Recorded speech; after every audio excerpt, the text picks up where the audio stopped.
Hello and welcome back to this little series on Dungeoneering. I'm Cireon again from Clan Quest, and I'm here to talk a bit more about Dungeoneering, teaching you the ropes, hopefully making Dungeoneering a bit less of a pain for you, and maybe you'll start liking it. So this time I'm back in a dungeon, and what I want to talk about this time is binds and the ring upgrades. So let's start with binds, because I have already talked about them quite a lot through the first two videos, but I wanted to give a bit more attention to them and really go through the different options you have. So this is my basic setup for dungeons. I chose ranged because ranged is a pretty good choice in combat style, because the weakness of ranged is melee enemies, of course, and the point is that melee enemies are something you can avoid hitting you if you use your stun and bind skills.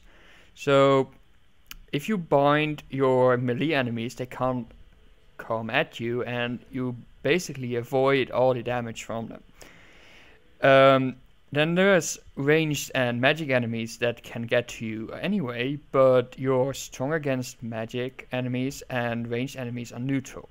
So by using the stun enemies, you can actually prevent the most damage coming in, and that's why ranged can be quite the best combat style. Of course, it's also very useful to have a combat style that can hit enemies over a distance, especially in certain rooms where you have to pull out bridges. For example, you can already kill the enemies on the other side. With melee, you definitely are gonna do a lot more running around than you're doing with magic or ranged. In the end, I don't think it matters that much what combat style you use. Just choose the thing you're most comfortable with, but also don't be scared to try the other ones and see what works best. So I have setups for each of the styles, so I can switch if I want. But yeah, ranged is my choice because that's what I got used to. I have a bit of an action bar set up for that, so I stick with it. So your bind setup usually looks something like this. So if you go to the bind setup at the smuggler, so that's the third option here, you have 12 slots here in which you can bind items. You can be anything. And then if you unlock some of the dungeoneering tasks, you can actually bind a potion as well. From these bound items, you can actually make loadouts. So here you can see that I actually have bound several items in a different loadout. So the bottom one, the one I have selected, is my ranged loadout. And you can see I actually have 5 items bound here, but in the top one, the 5th slot is actually locked. And what this means is, if you bind a one-handed item, in this case this wand, you get another slot unlocked to put an offside hand. Put an offhand item in. So in this case, it's my orb. The amount of items you can bind actually depends on your dungeoneering level. So if I go to the dungeoneering guide, and then I probably can probably show it here. Yeah, so you can use 4 bound items starting from level 90. If you load on level 90, then you can use 3 bound items there from level 50. And the second bound item actually starts at level 20. If you master the skill, you're probably not watching this video, but then you can actually have 5 bound items. So the kind of items you should bind are, in order of importance, are first of all, of course, a weapon. You want to have a weapon for your style. In my case, I chose a short bow. That's also a personal preference. After that, you want to look at some defensive items. In this case, the top, of course, gives you the most protection. The third bound item is basically a choice between going for a secondary star or the legs. I think going for a secondary weapon is more important than the leg defense. So prioritize that over getting the legs if you're below level 90 Dungeoneering.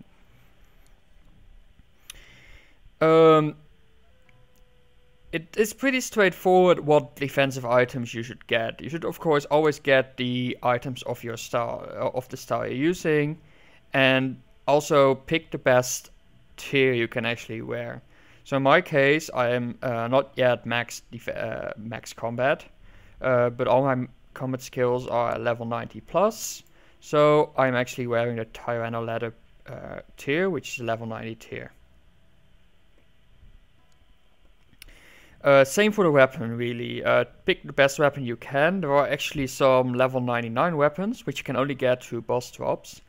Make sure you get the best out of them, and yeah. Finally, there's of course the ammo. So you can actually bind arrows or runes. I think it's an either or situation, but I'm not 100% sure. So you also want to get the best arrows you can use. So in this case, it's Promethean arrows. Yeah, just for that little bit of damage output. The amount of arrows you can bind actually depends on the amount of Dungeoneering tasks completed, if I'm correct. And finally, of course, you'll be using the aura that automatically equips when you enter a dungeon.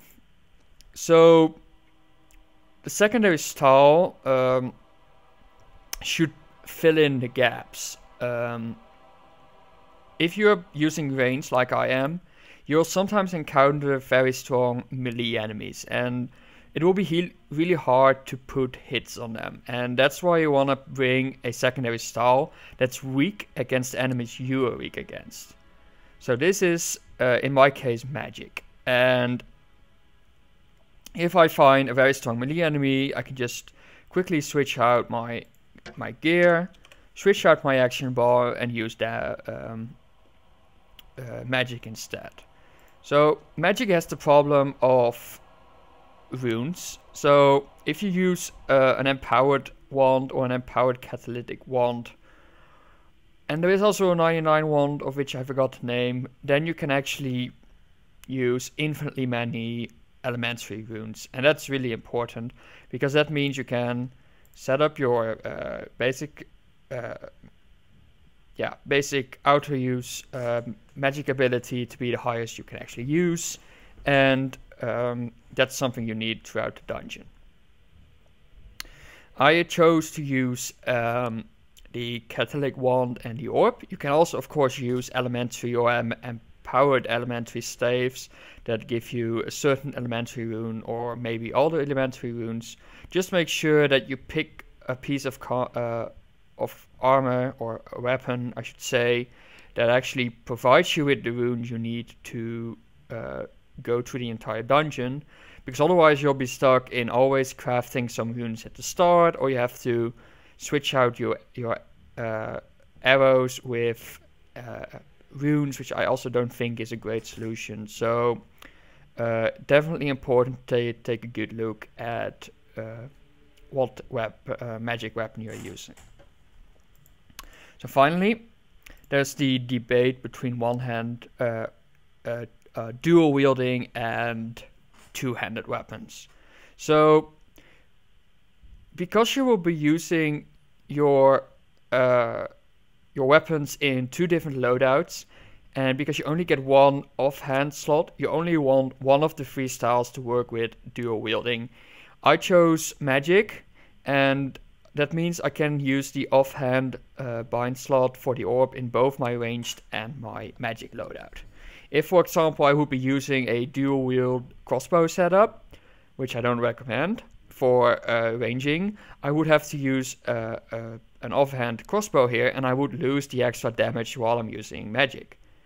Now I have one loadout that has two two-handed items, so I'm kind of missing out on this offhand slot, but since I'm not using this loadout, I don't think it's that important. So that's a consideration to take into account. Pick one style to do dual wielding and pick two-handed weapons for the other two. And I think it makes most sense to use two-handed magic wielding because it has the catalytic staff in the high-end combat gear. So alright, that's it for the binds. There is the potion bind. And this is something you can use to get through skill doors that you don't have the level for. So I chose an artisan potion. It's actually a bit outdated because I could probably build a strong artisan potion right now, but I hardly use it. You can also, of course, use a combat potion here if you want to like boost your combat skills a bit. But yeah, basically you can put a potion there, and definitely in group dungeons, it's useful to use it to boost through the doors you can't open yourself. Especially the rooms where the puzzle requires a skill, not a door, because then the divination portents don't work. So just put in a skill potion there, the strongest you can make. It won't be of use very often, but it's there, and whenever you need it, it can't hurt. It takes a slot that's different from your other bind skills, so. Alright. So the final thing you have to keep in mind is the Dungeoneering ring. So you can see that my ring in Dungeons actually has a different color. It's green and it has a sniper description. When I right click it, select the customize option, you actually get into a customization interface. And here you can spend tokens on upgrading your ring. There are 4 categories: melee, ranged, magic, and skilling. I basically would say don't use the skilling at all. Skilling is not the main purpose of dungeoneering. You won't be spending your time gathering resources, you will be spending most time on fighting monsters. So you probably should put your points in the melee or in the combat skill you're using most. In my case, that's ranged. So as you can see, my sniper and my desperado categories are upgraded the most. So they're pretty much a bit of they're different per combat style. So melee has tank, which reduces your incoming damage, tactician, which increases your accuracy with one-handed weapons, and berserker, which increases your accuracy with two-handed weapons. Ranged has sniper, which increases the chance of hitting with a bow, so that increases your accuracy. Keen-eye has a possibility of reducing the defense of your enemy, and Desperado increases the damage. And melee has Blazer, which may apply the combust effect to your target. Blaster, which may slow your opponent's attack speed, and Blitzer just increases your accuracy again. So all of the categories have an accuracy upgrade, and that's actually the one you always want to go for, because hitting enemies more and more actually speeds up your kills a lot. In case of range, you should always upgrade Sniper. In case of magic, you should always upgrade Blitzer. And in case of melee, you should upgrade Tactician or Berserker, depending on whether you're using one or two-handed weapons.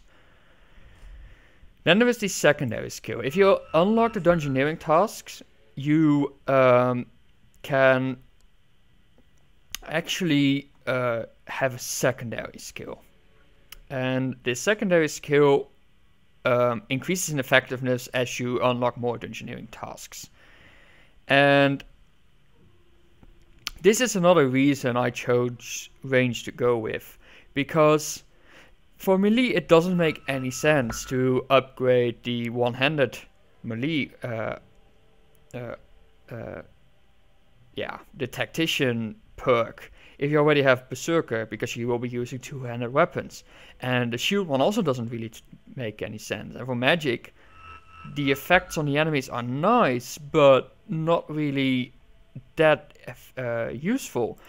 With range, you get two incredibly powerful perks. So with range, you can really maximize your damage.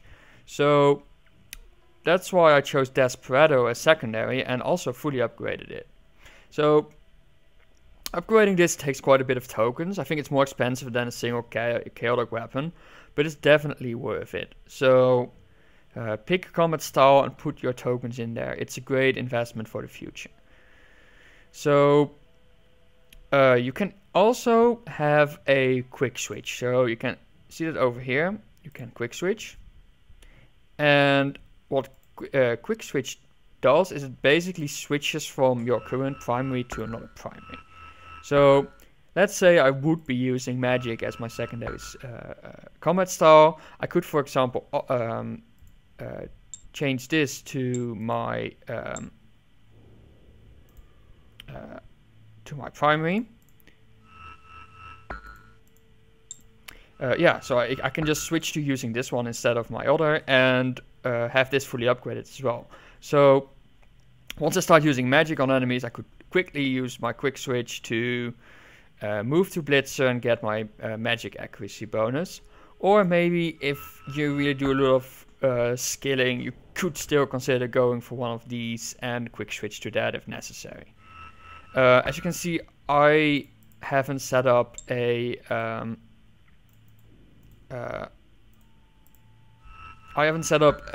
any other perk with tokens, so I don't have a quick switch set up.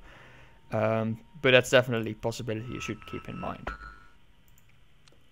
Alright, I think that roughly rounds it up. So we've talked a bit about your binds, we've talked a bit about Ring of Kinship's upgrades. Those are really things you have to build up over time. It's really difficult to gather all your gear in a single dungeon. It often takes a few floors to gather enough resources and get your gear together.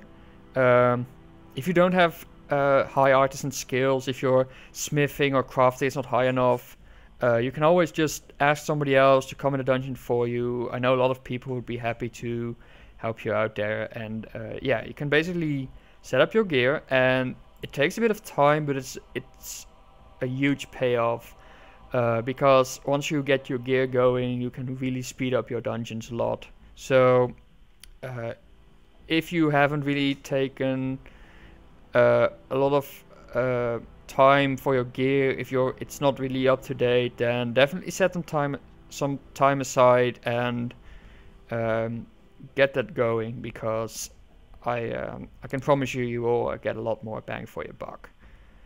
So I think this is for now the final video in this series. I would love to do a bit of a video on group dungeons, but I'd have to gather some people to come and demonstrate it with me. So maybe I'll be back later with a video on that, but for now I'm gonna end this. So thank you all for watching. If you have any questions, feel free to leave them in the comments, or maybe enter clan chat, Clan Quest on Runescape, and I'll gladly help you out. And I'm sure a lot of other clan members will also happily just answer your questions. So I hope to see you again, and maybe we can do a few dungeons together. And if these videos helped you, then I would appreciate it if you let me know. If you think they could be better or didn't help you at all, then I would also be interested in knowing, so I can improve myself.